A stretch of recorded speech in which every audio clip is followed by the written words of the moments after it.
Welcome to the GFE OST Impact Group call series. We're happy to see you. We made it to Friday. Really appreciate you taking an hour out of your day to share and learn with the OST funder and stakeholder community. We have a super packed hour. My name is Kathleen Traphagen, and I facilitate the GFE OST Impact Group. Hopefully, many of you were able to tune in last week for at least some of the GFE conference, which was really astounding. And hats off to GFE.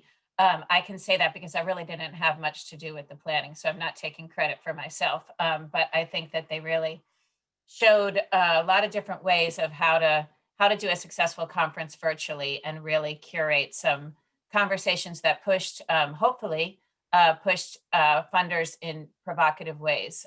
So hats off to GFE. And many of them are taking a well-deserved week off. A special thanks to Jesse, our tech wizard, for not actually being off and helping us out with this call. But Celine is taking some well-deserved time off. So I'm gonna launch us this morning. I first want to say congratulations for everybody who celebrated Lights On after school. Super exciting and important week. And I want to encourage everybody to introduce themselves in the chat and maybe let us know how you celebrated Lights On after school. And if you, for whatever reason, missed doing that this year, then tell us something about a bright moment that you've had having to do with out of school time, youth development in the past, week or so. We'd love to hear that too. So I'm going to start doing that in the chat as we go, and I'm going to turn it over to Terry Ferinde, who's going to moderate and guide us through this afternoon's conversation.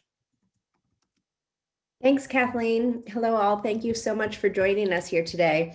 I'm with Collaborative Communications Group. We're a small firm in Washington, D.C., and I think of myself as a connector. One of my superpowers is to connect the dots, and I've been really honored to be connected with some great people to do that.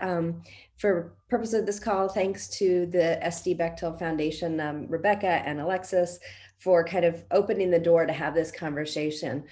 We've been talking really since March about, how hard it is and people are struggling and all these things. But what we also have been hearing on so many calls and so many of these kinds of webinars is there's a lot of hope, a lot of bright spots, a lot of places where people are coming together in new and strengthened ways. And so that's what the frame of this hour is really about.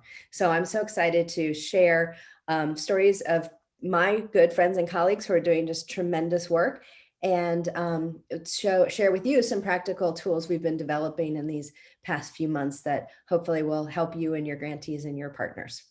But I'm going to start by handing off to Karen Pittman, who directs the Forum for Youth Investment and is one of the coordinating partners with the Readiness Projects, which I think she'll talk for a minute about, but I'm delighted to support. And I think the Readiness Projects is going to give us a great frame for this work and moving forward in this building forward together. So Karen.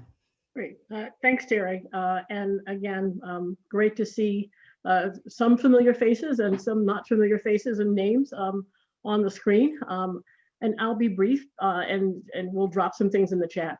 But this really is an opportunity for us to do three things, which are really exciting and why we created the Readiness Projects with the support from the Steve Bechtel Jr. Foundation, the Wallace Foundation, Casey and others, to really build on what we really know from the Science of Learning and Development and the Seed Commission and all this powerful work that really is helping us reframe how learning happens. And you're going to talk about those videos in a minute.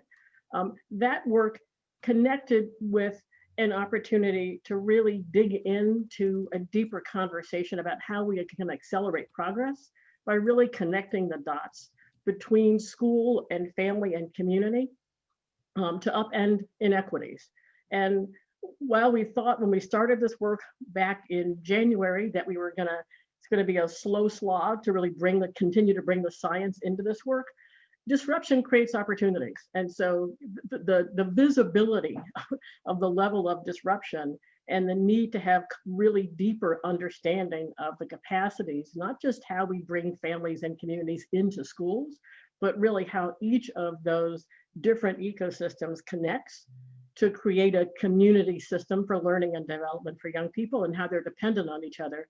That's really what has sort of put this whole Readiness Projects on steroid. And so we're using the frame build forward together. We've brought sort of deepened our connection with education partners and brought in folks like the School Superintendents Association to make sure that everything that we're talking about can really be amplified out and we can have deeper conversations sort of across that learning and development system. But this theme of making the invisible visible is one that we've had for a long time, but it really seems to have huge relevance now because it's clear that however we think about ecosystem, and we've got lots of wonderful graphics of what ecosystems look like, we tend to think system when we think ecosystem. And if you start to think schools and health systems, et cetera, what we end up doing is undervaluing the non-formal and informal systems that are so important to where young people spend their time and the folks that you all invest in and have energy in. So a part of this idea of the next sort of between now and the end of the year, we're really sort of flipping the switch to say, we need all of our partners to come into this conversation about how to make the invisible visible and really help us stand up some of the thorny issues that are going to stop us from being able to build forward together. One of those that we're going to talk about today is really the invisibility and vagueness of what we mean by community. And I know you've all seen graphics in which we have in great detail what happens in school, and then we just have this word community as a ring around school. But we've got to be able to specify what we mean by community, and a lot of work is happening there. We really have to think about how we can inform the accountability conversations that are going on.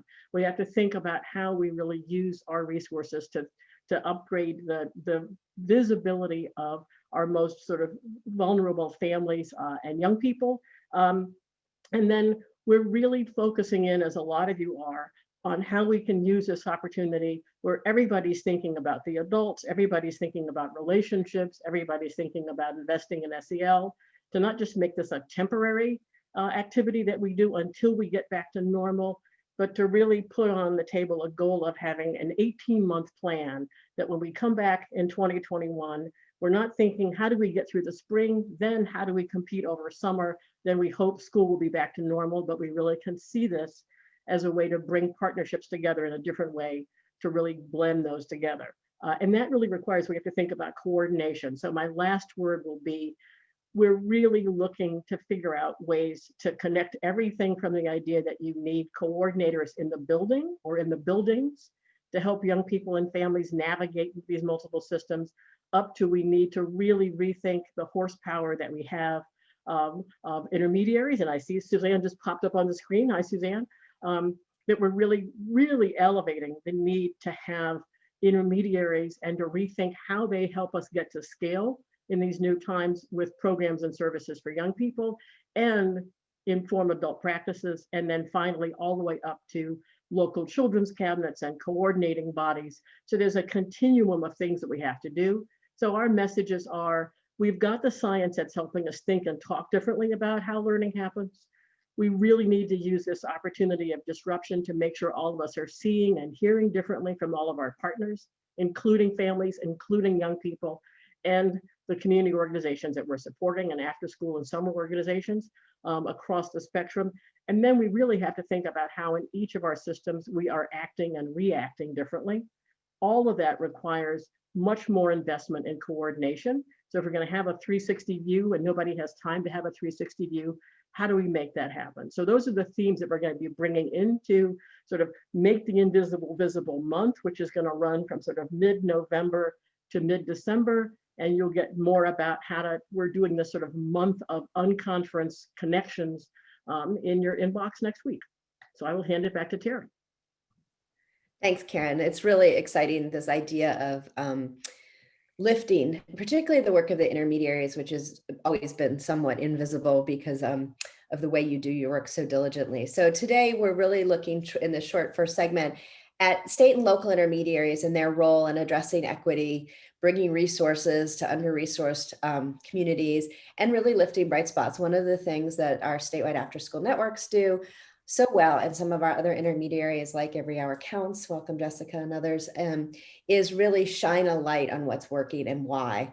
And so we'll just do that briefly in our first segment here. So I'm going to start by introducing Sheronda Fleming, who directs the North Carolina Center for After-School Programs, which is one of the 50 statewide after-school networks. I work with the networks funded in part by the Mott Foundation and many other funders across the country to do the great work of supporting after-school programs in terms of finding resources, supporting policies, and looking at quality issues.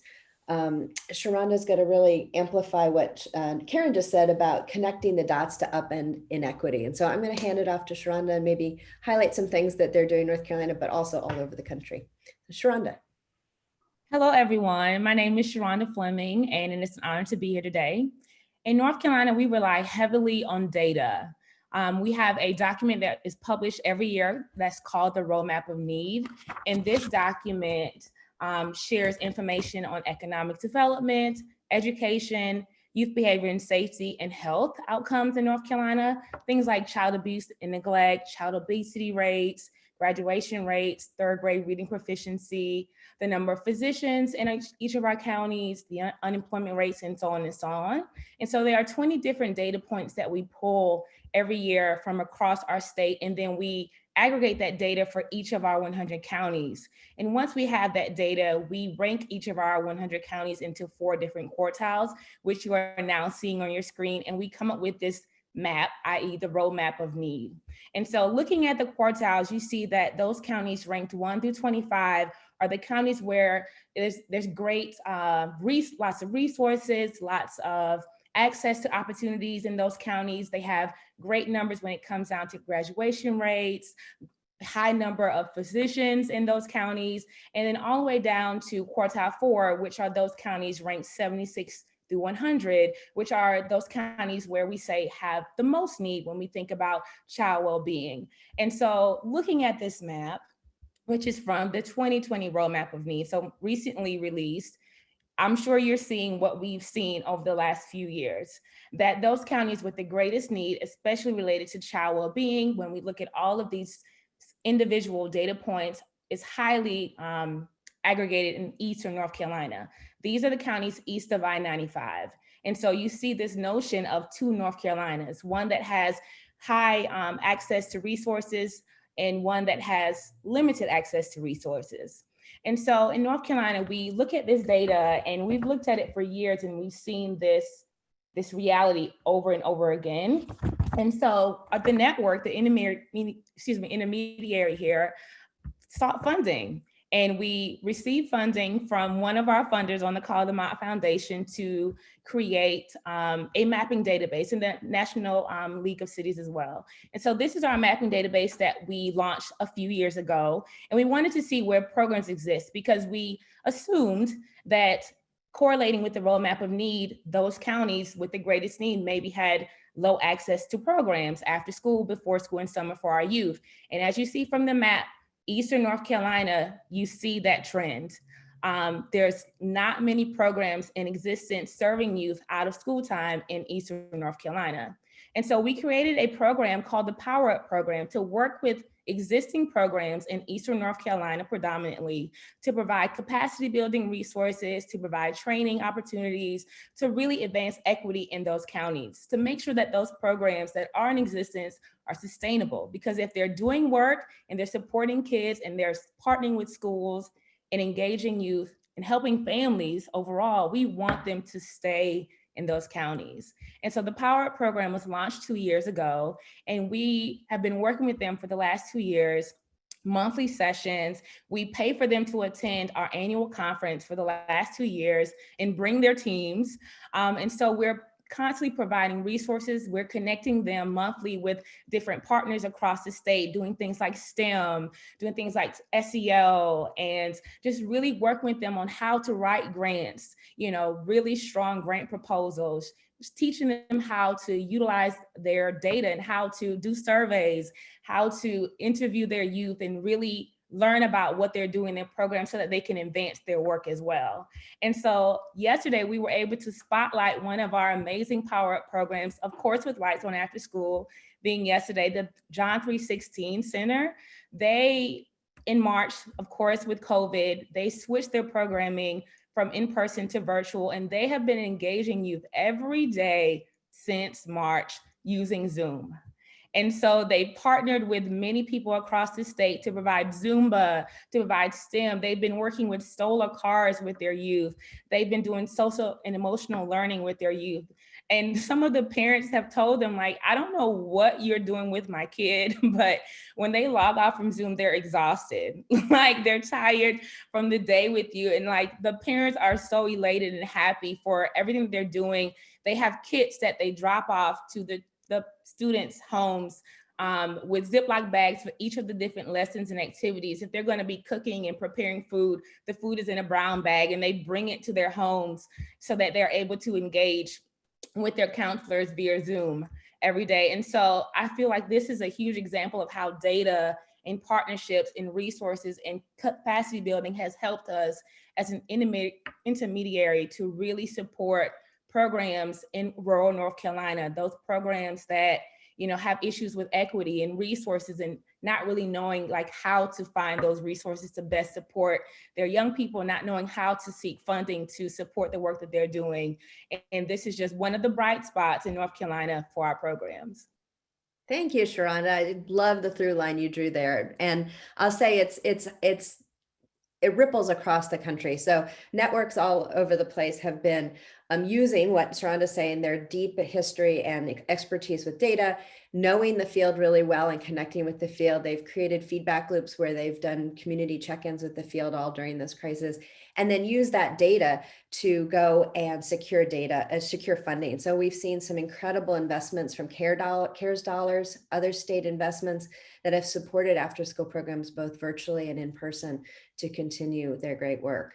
And it wouldn't be possible except for these networks that are doing this advocacy and education work. So thank you, Sheronda, I appreciate it. The connection here is very clear in that Kim Keith of YMCA of the Triangle sits on the board of NCCAP, but we actually found Kim in another way. We were on a webinar 2 or 3 months ago, and we heard this emerging partnership mentioned, and we said, let's learn a little bit more about that and see if it's a bright spot. And indeed it was. So Kim, do you mind telling us a little bit about it? Sure, thanks, Terry. So Sheronda, great job talking about the work you're leading in North Carolina. My name is Kim Keith. I serve as the Vice President of Youth Development with the YMCA of the Triangle, which is in Raleigh, North Carolina. We serve 7 counties in North Carolina, 6 right here in central North Carolina, and 1 in eastern North Carolina, Pamlico County. We have 2 overnight camps there. And like many organizations, we closed our doors for about a week or so back in March. And we quickly regrouped and were able to open very quickly with some childcare for essential personnel and some other services. But during that period, we really began talking with the school system. As we were figuring things out, they were trying to make sure kids could wrap up their school year. And as they were doing that, we reached out to the school system to have a conversation about how they were planning to deliver summer school, to see if we might partner with them in that way. They weren't ready to talk about a partnership at the time. And so nothing ever happened with summer school. But a few weeks later, we got a call and they said, we really think that we are going to be returning to school in the fall in this remote learning way. And we are hearing a lot from families about the need for childcare and support. We just can't go back into the fall like we have wrapped up this spring. Families need more support, and we are not equipped. And so they asked the YMCA of the Triangle, can you help us? And I said, well, yeah, I think we can, but how many students are we talking about? And they said, well, it could be like 25,000. And I was like, well, we have a lot of capacity. I don't think we have capacity to serve 25,000 students. I'm not even sure that if every out of school time provider in our county got together, that we have 25,000 seats. And so I said, but we probably should figure that out. That's a good first step. So I said, why don't you let the Y serve as the convener? Let's get folks together and let's start talking about how we're going to address this need. And so we pulled together all of the larger outer school time providers here in Wake County. So all of the municipality parks and rec departments, the Boys and Girls Clubs, Marbles Kids Museum, and we just all came together. And prior to this time, none of our organizations had ever talked to one another or worked together in any capacity in the out of school time space. We really were seen as competitors of one another, which I know is really a sad and awful thing, but that was the reality here. And so we kind of all got together, and since about May, we've been meeting every Thursday morning. We created what is now the Families and Schools Together Initiative, or the FAST Initiative, which is a partnership of all of those out of school time providers that I named, as well as our public school system, and then an organization called Wake Ed Partnership, which is a small nonprofit that supports our school system here in Wake County. And our goal in the initiative was to ensure that every family in Wake County had access to safe, affordable care and support for remote learning. And so with that goal in mind, we began meeting every week. We designed a program. We all agreed on a similar price point. We began going after funders together. We lobbied at the county level and at the state level for funding to support our programs.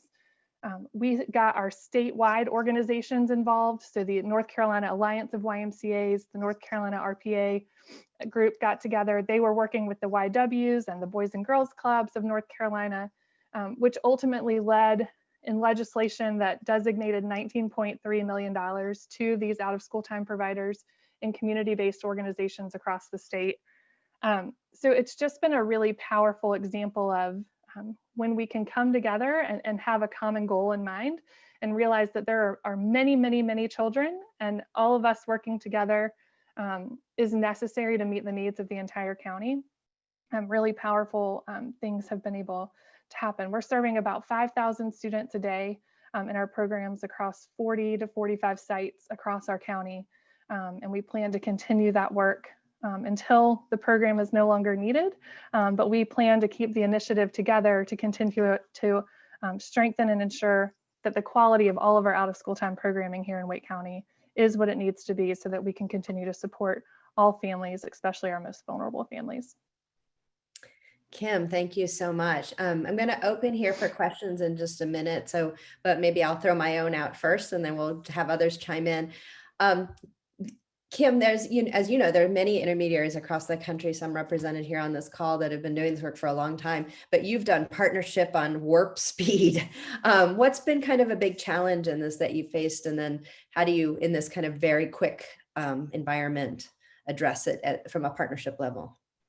Yeah, I think actually on the part of the providers, it really wasn't hard. I think everybody in this space right now we've all been working with an unheard of urgency, which you all can appreciate, I'm sure. I think the hardest part has been helping county and state officials understand why what we're doing matters and why parents need the support that we're providing, which is so obvious to all of us, right? But then to help them understand why that's important. The other challenge is that we all agreed, most of these organizations are nonprofits or municipalities. We agreed that no family planned for childcare expense this year, yet it was going to be necessary. So we all priced our programs much, much, much lower than our normal market rates, and also gave out significant amounts of financial assistance and scholarship to, again, meet that goal of ensuring that every family had access. And that's been a really hard thing to help county and state officials understand, is that even middle-class families did not plan for this expense, and that they need support financially as well. So we've been continuing to advocate and help folks understand that. And it's kind of an uphill battle. And then I'd say the other challenge is that getting private philanthropists were pointing fingers at our public officials to solve the problem. Public officials were pointing their fingers. There was a lot of someone else should solve this problem. So it's just taken a lot of determination and persistence to help folks understand that someone's got to do it. And we've all got to kind of step up and do our part. So thank you so much, Kim. Any questions from folks? You could raise your hand or the chat box, whatever works. While we're thinking, Sheronda, you formed some new partnerships in this time and strengthened existing ones with your State Department of Instruction. Do you want to just speak to any of those? Yeah, so as I mentioned before, we host an annual conference. And so one of our strongest partnerships is with the Department of Public Instruction here in the state. They're the entity that oversees all of our 21st century programs in the state. And that's pretty similar for a lot of the networks across the nation. But we decided back in March to postpone our conference to July in hopes that COVID would go away. But of course, as we all know, it did not happen. And so we decided that it was necessary, our advisory board, which Kim sits on, we decided it was still important for us to engage the field and to provide resources and support for our programs that were going to be operating through the summer and now into the fall.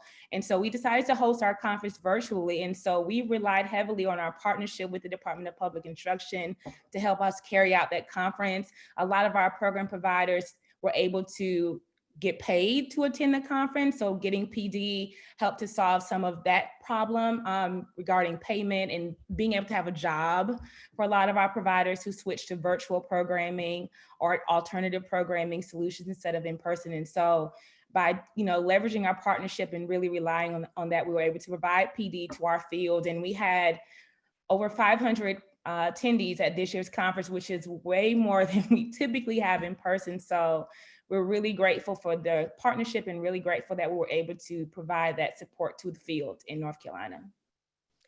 And again, Sheronda has just done it on steroids, but what we're seeing across the networks is this real ramp up on providing professional development, both from the networks themselves and their partners, to do exactly what Sheronda's saying, provide both essential PD in terms of really important things like trauma-informed practices or STEM, but also to help those after-school professionals have a place to go that they can get paid to learn and grow and be ready for when their programs do open.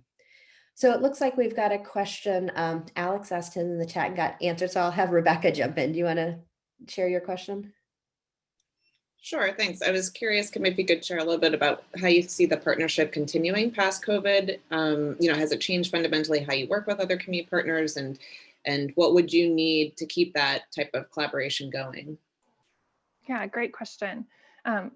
Because we're all working in the out of school time space, I do see a lot of opportunity for connection to resources like through NC CAP, through the North Carolina Center for After School Programs. I'm sure that many of these providers don't even know that resource exists. So connecting them to existing resources. I also think just the kind of that high water rises all ships mentality of if we can really share best practices across the board and combine our resources to ensure that those PD opportunities and other things are accessible to all of our staff. When I think about our local Boys and Girls Club, they don't have a lot of resource to spend on staff development. They spend all of it in just delivering care at their sites, and they do a great job of that. They do a much better job of engaging volunteers and equipping volunteers than the YMCA does. So how can they help us strengthen our ability to engage volunteers, which will, again, lift program quality for us as well. So I think it will become around learning from one another, sharing resources. And then this advocacy thing has been really powerful to have all of us speaking the same language, sharing the same message about the need for families in our community has been really powerful. Other questions here? What we really love about the FAST story is that it does highlight the power of intermediaries, highlighting all the things that we've seen over the years, but now has become even more bright or important during this time. Alex. Yeah. Hey, Kim, thank you for being honest about not partnering with all of your competitors. I get it. And I'm just curious, you've developed a beautiful partnership and it's happened really fast. And obviously there's the rallying cry for the need. How has it been to partner? How do you feel around partnering? Are there growing pains? Like, do you have a reflection on like how it's working? Yeah, we actually, when I laughed, but prior to COVID, I had a Parks and Rec director tell me that he waits for me to set my prices and then he sets his $25 less. Like that was the kind of competition that was happening in the county, which, we laugh about it, but in talking with them, we had raised probably about $200,000 in private funding, which is not a significant amount of money, but I went to each of the partners and said, do you need funding? Like, do you need this money, right? Because the municipalities, in my mind, I was like, they don't need the funding in the same way the Boys and Girls Club does, right? But I want them to say that and recognize that, because that's what partnership is about. And they did. Every municipality said, we don't need this funds. The nonprofit providers that are a part of this collaboration need it more than we do.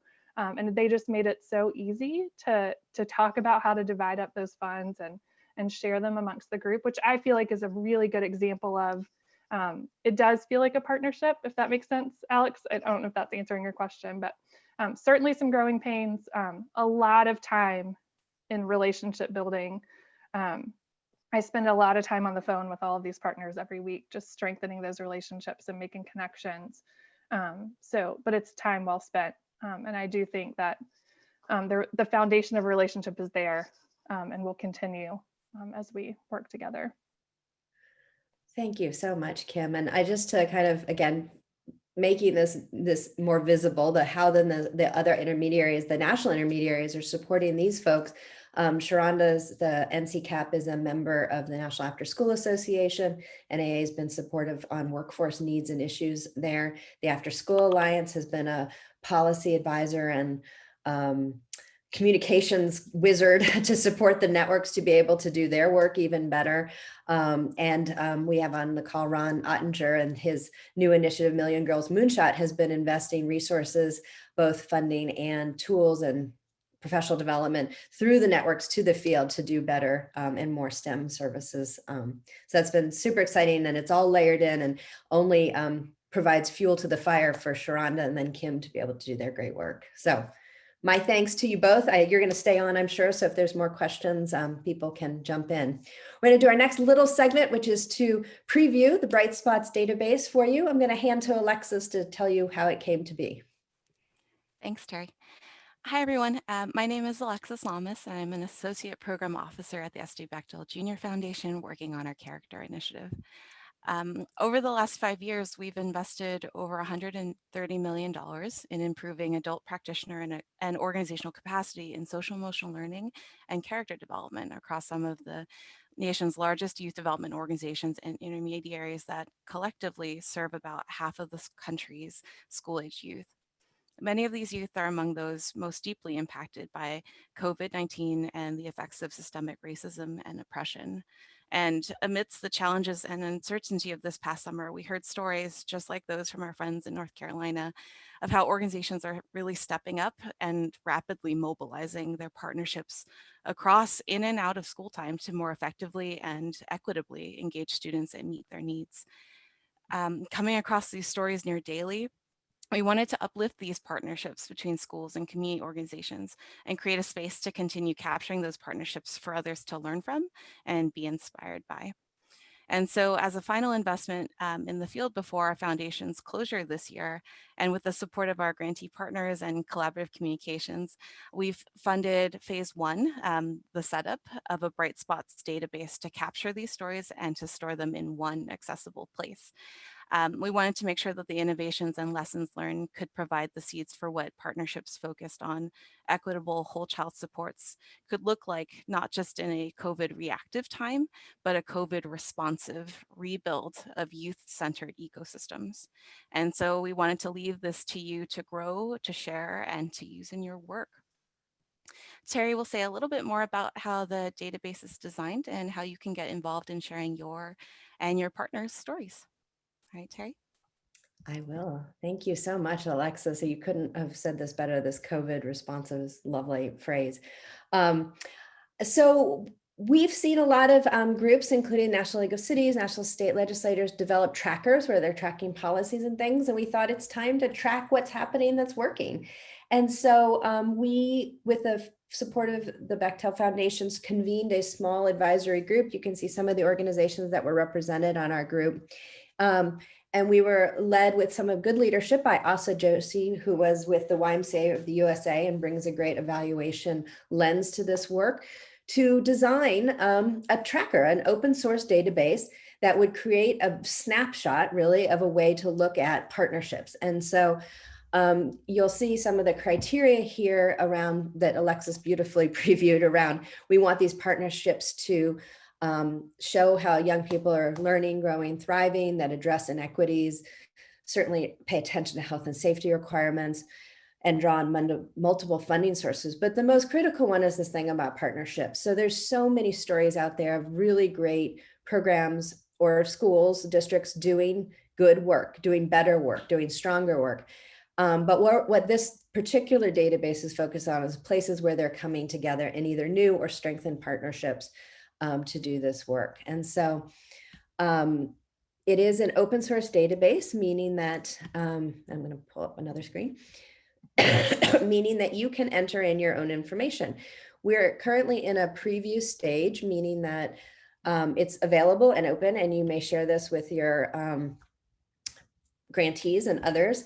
We'll send out some flyers and other links here that they can upload their own information. And so you could see this is a shot of the actual database, and you can just go here and there's a form you fill out and it goes into the database. There is a check on it. We will review things that are put in. We're not here to judge the strength of the partnership. We're just reviewing it to make sure the data is clear and complete, and we can read it and it's credible, but also that there are two partnerships. We'll validate things that seem unclear or that just don't seem a little mysterious, but for the most part, things will go right through to the database to be able for you to use in whatever way makes sense. We've got some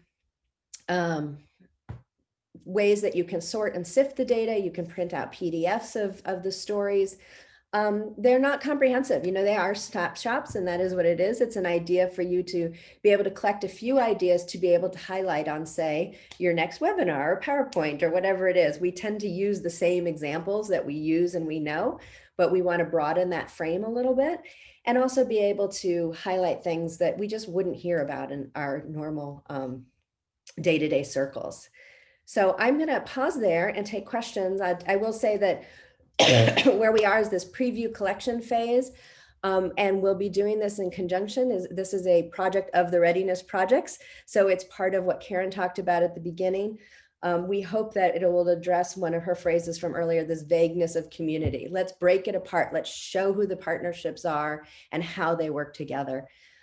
So in November, in the same timeframe Karen was talking about, making them visible, we will be rolling out the database, collecting more stories, and then amplifying them. So in the chat, we had stories from some of the things that are already in the database that have come from our good friends at Every Hour Counts, including PASA's partnership efforts and others.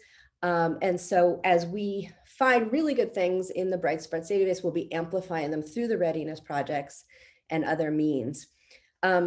Beyond that, the database could go in any direction folks want to take it. And so this is an opening to all of you to, if you want to use it for specific purposes, if we can help you do that, we're excited to. And let me just say, in the collection phase right now, if you would like help uploading lists or examples, I'm happy to do that for anybody on this call. So you can hand it to people to upload themselves, or I'm happy to help. Let me pause for questions. I haven't been tracking the chat, Kathleen, so that's hard to do when you're talking. So we don't have any questions right now, I think, but I was actually just in the midst of thinking about one. And it's actually, so this is just an aspiration, and I want to throw this out here for, I know Gemma from Overdeck just got on the call, and Karen Pittman or whoever else. There's this, I was mentioning to Gemma, I think in one of our calls, and she said that they're funding Canopy. So Canopy is basically a parallel effort in the school space. And my aspiration is that we somehow connect the Bright Spots database to the Canopy work and begin to dismantle the silos that we're always trying to, begin is not the right word. We've been working on this for a very long time. So continue to dismantle the silos between. So there's an entire project, which I think is, thanks, Gemma. She just put that in the chat.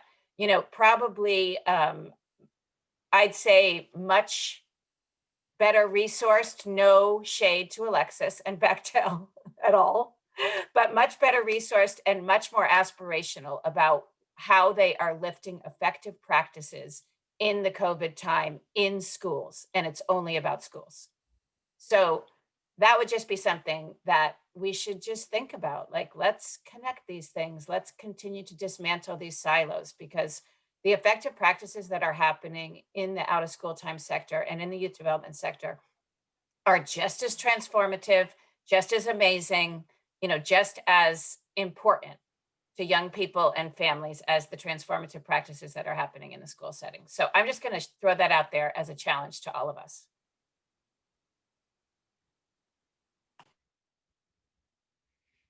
Thanks, Kat. Kathleen. I love the connection. And thank you, Alex, for humoring me that I'm always trying to connect the formal and informal learning worlds. If I could just add one point on this, I think one piece of the Canopy project that excites me is that we considered innovation for the purposes of this project to include equity design, sort of equity informed design, which should not be innovative, but it is. And so understanding how schools have transformed to be instilling anti-racist culture in their practices, improving their staff practices, and ultimately that drives youth relationships, something that our sector knows a lot about. So I think they have a lot to gain from some potential collaboration with this Bright Spots project too. So thanks to Bechtel and Terry and everyone. Sorry, I was. Thanks, Gemma. Good to see you. Well, I'll follow up with you. I think a lot of these bright spots already include schools as a key partner. And so I think there's a very logical way to carry it forward. So I'm going to transition here. We have another really exciting segment of showing more bright spots. So I'm going to hand back to Karen to talk a little bit about the frame for these. Sure. So, I mean, the themes that have just been said are so powerful, and one of the reasons why, and I will admit to being one of those sort of nagging folks who started this conversation once the first batch of Edutopia videos came out. I mean, I think either Alexis or Rebecca started with, we've got grantees who together serve half of the country's young people. But then another comment was, I think from Kim at the Y, one of our main challenges is schools don't know what we do. I mean, those two sentences don't go together. How do we simultaneously have organizations that are really doing an incredible job of serving so many young people, but we still have this blind spot when it comes to schools? And one of those comes from the fact that we think buildings, we think school, out of school. So these are my kids leave school and they go someplace, and we needed a different way to frame this.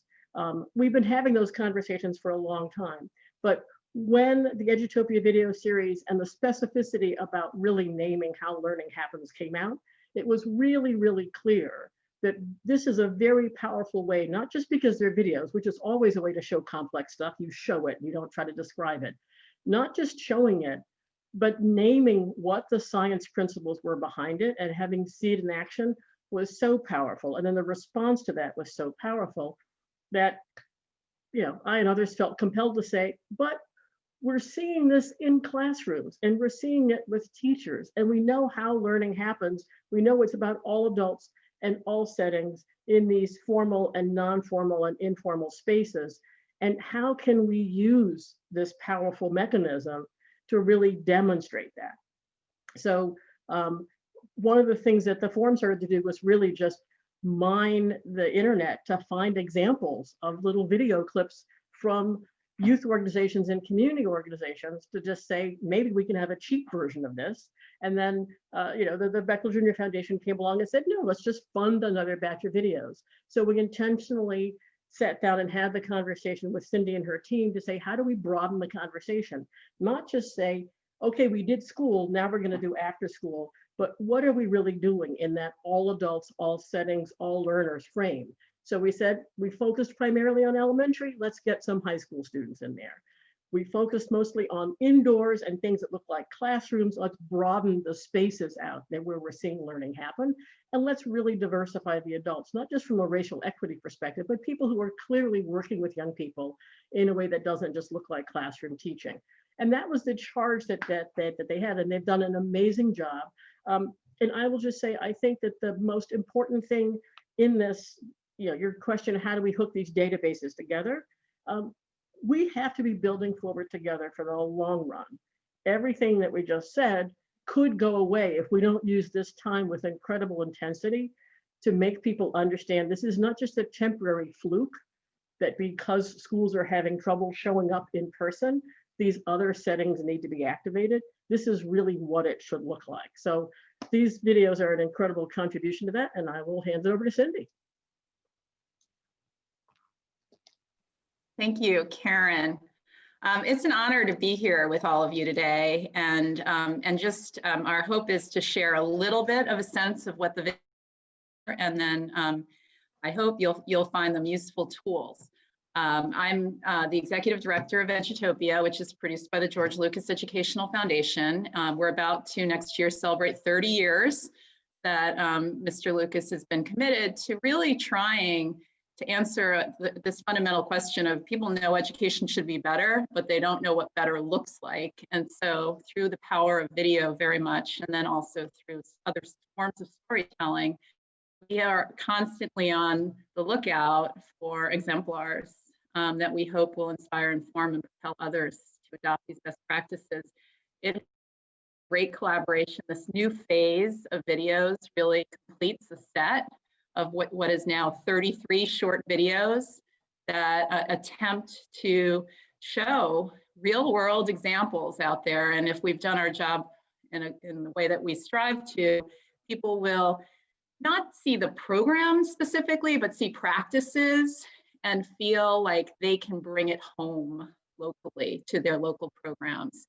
That's really a goal. When I started at the foundation, I didn't want people to say, well, that's great, but it could never happen here. And so we really try through our content to have people feel like this is something we really should be doing. And it's early stage. We'll share a few, two brief clips, and then I can talk a little bit about what we're seeing, because it's been 2 weeks since we introduced the content. But ultimately, our goal is not just lots of views, testimonials from people who have seen that content and said, let's make our local programs better. So with that, I'm going to share the screen. I'm going to show you two clips from 2 videos. The first one is a clip from an overview video, learning opportunities in out of school time. You'll see and hear Karen sharing her insights as we really try in these programs to connect the dots in the science and the specific practices. And Karen will talk about how out of school programs foster a sense of belonging and build trusted relationships.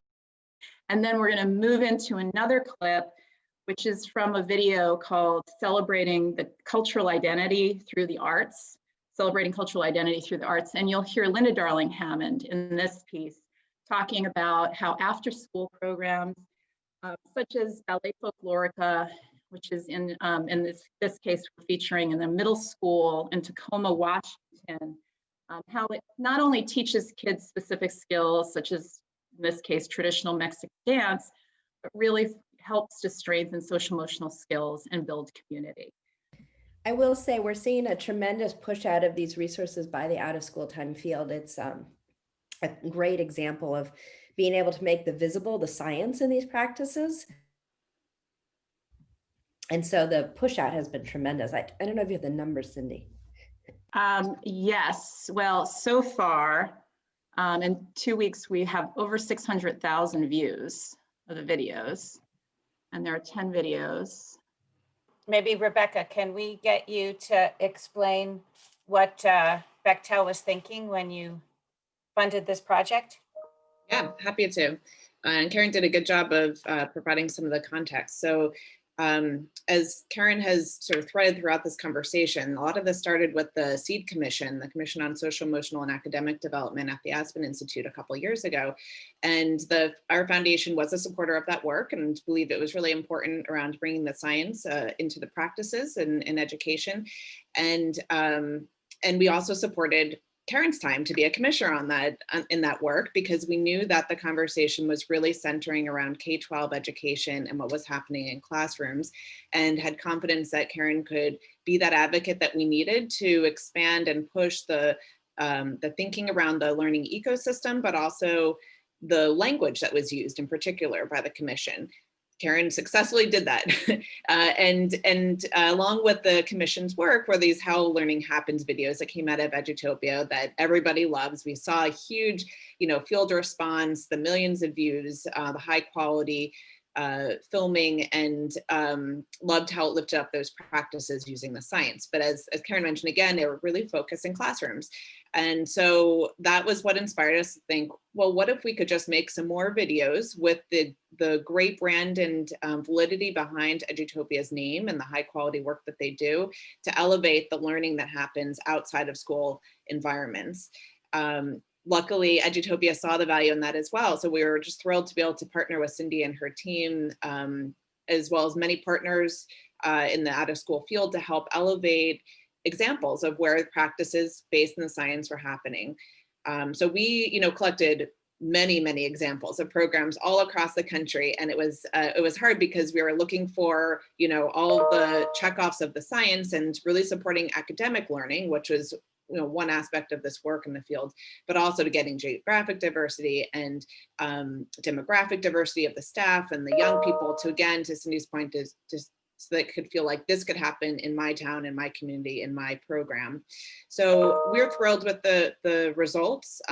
Excited to share that with you. And as I mentioned in the chat earlier with the bright spots, this is one of our final investments that we're hoping will live on for the field past our closing in a couple months as a spend down foundation. So I'm really just urging you all, as once you get access to them, to share them as foundation, share them through your partners, encourage your partners to put them on their websites. These are open source videos that can be embedded very easily, and Cindy will talk about that. But these are really for the field to use and share. And we think they'll have life beyond just the next couple months. Though they were filmed pre-COVID, they still lift up all the important practices that are needed. All right, here we go.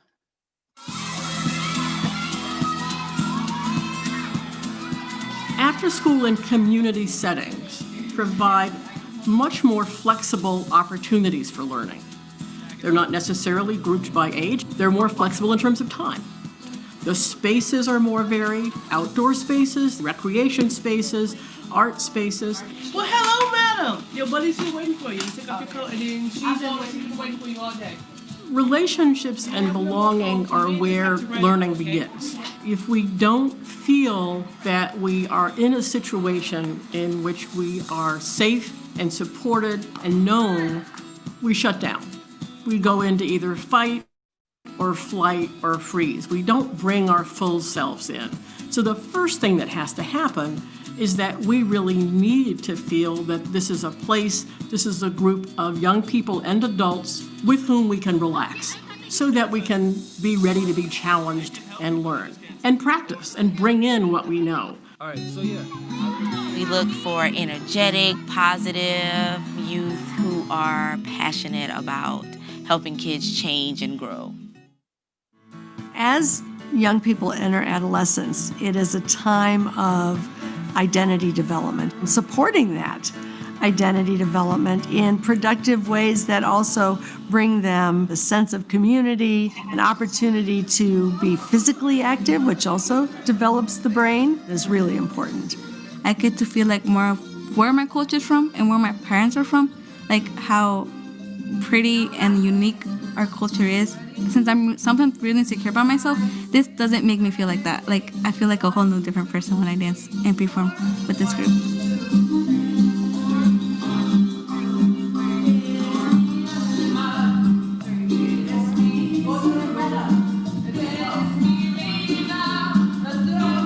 We know that some of the most fragile moments in a student's life are those transition moments between middle school and high school. And so if our teaching artists and our programs can help create a lifeline that accompanies students through those transitions, then we know we're doing good work because we're creating sustained, caring adult relationships.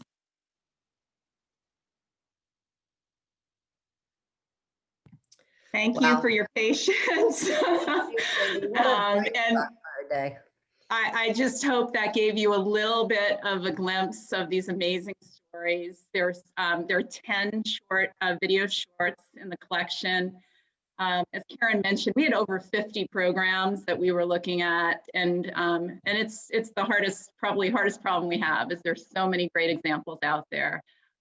So as Rebecca mentioned, we through the Edutopia platform, which through our website, edutopia.org, and across social media, on average, we reach about 10 million people each month who are seeking, solutions, exemplars, and we will be, and we have been, but we'll continue to promote across the platforms. We see these as evergreen pieces, and we are excited to share them. But the other goal we have is that these are really tools that you can use, that you can embed, you can provide the context that makes the content relevant to your community. And you can do that through YouTube sharing, through social media sharing. And certainly if you have questions, my email's been shared, but I'm happy to answer them or connect you with team members. And looking forward to many, many more stories. Thank you. Thank you, Cindy. I'll just give my final thanks here to Cindy and Sheronda and Kim and Karen. Thank you so much, Karen. And of course, Alexis and Rebecca, for all that you have done to get us here and launch us into the future to share the good news. Kathleen, back to you. Thanks, everybody. All of the speakers, Terry for keeping us in line, and really those videos, I really just set aside, the whole thing. What is it? Maybe 35 minutes or so if you watched all 10, and also thought about them for a couple minutes. Just set it aside sometime very soon because they are really awesome. So my favorite was that Mexican dancing one. So powerful, so great. So thank you, everybody. I just put in the chat when we are having our next calls. November 13th is our next one. And so please join us. Thank you for being a part of this community. Good luck getting through the next 10 days in whatever way makes you survive it. And I'm really looking forward to getting back together with you all next month. Thanks, everybody. Have a great weekend and a great day.